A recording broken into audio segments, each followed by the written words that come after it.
Hidden World, Chapter 1. I was bored. My friends had dragged me out to the bar despite me saying I didn't want to go. My friend Barry existed. Now I was stuck in this overly loud place surrounded by boring, loud, obnoxious people. It's my parents' fault for moving to the back part of town our cozy life back in New York. Stacy came up to me and told me, "Sir, Belle, you alright?" The blonde asked. "I'm fine," I groaned as I began to get up from my seat. Just going to get some fresh air. In reality, my plan was to leave entirely. As I exited the place, I turned my phone back to see a dozen or so missed calls and messages from my mom. I rolled my eyes and I put my phone back in my pocket. I began to walk home. As I walked, I felt as though there was someone watching me. I turned, but there was nothing there. I shook it off and kept walking. But that didn't ease my nerves.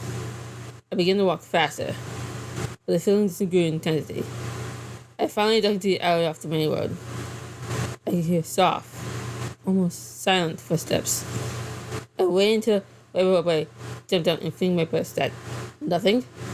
I stood there in disbelief for a bit before turning to make it home. But before I could even turn around, I was slammed to the wall behind. Then I felt a sharp, burning sensation on my neck. My vision was dim as I grew weaker and weaker as I slipped into unconsciousness.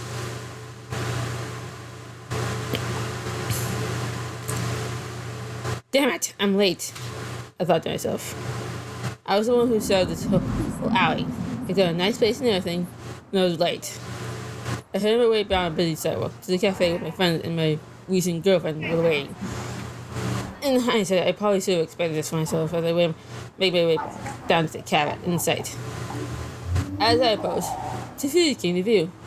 A lanky, pale ginger with missing hair, ear piercing, and a petite black woman whose eyes were always glaring at me as I was. Sorry, I mean to apologize. Well, looking for me so low, the ginger, Fred, chuckled. And here I thought of me drinking alone. I straightened up. Guys, look, I'm really sorry for what was missing. I began, but Barry cut me off. Now, James, when you say you want to introduce your girlfriend, that doesn't mean you two can be late. Barry explained with a very hilarious. Alas, what could Barry say that? She's been like that ever since we met back in high school. In college, she didn't say that. So, where's this lovely new girlfriend, I presume? Fred said coolly. I'd like to get to know her, actually know her before, she runs off into the sunset. I groaned. We just got together. Not putting time up anytime soon. Friends put their hands up. I'm just saying, I already have any females. And we tried to keep it going, Fred spoke. It's different. I said firmly. I looked in Fred's eye. Anyway, Barry started. Let's get our seats before they get taken up. At the beginning, in the cafe. Got to the facility. So I'm late. I'll be there in half an hour. It takes a white down. I see.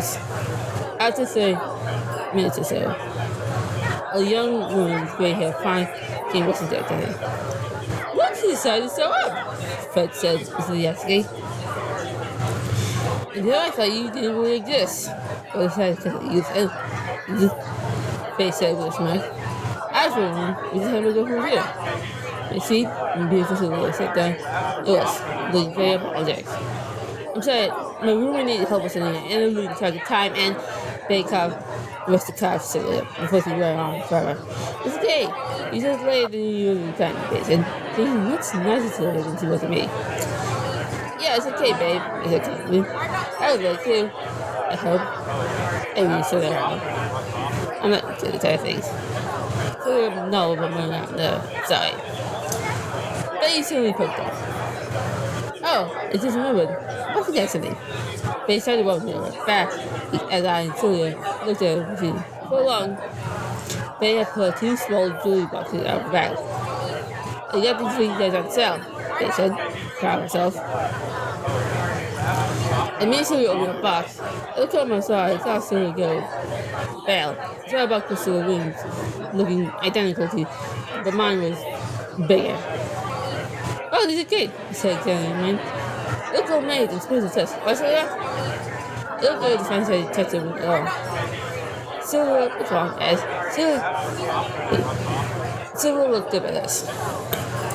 Is this Silver? She said in the puzzle. They looked at I looked at each other. I don't know. Maybe. They said, look, for the kids. What? You going with Silver? Silver nodded. It was a nice gift anyway. Said, putting the box full of father. I was like, we can hear me talking about one day only nothing until the time ago. I kissed my girlfriend goodbye, and then we went our separate ways. She's nice, Fred said as we were walking. But she's too good for you, he said, as he closed her eyes.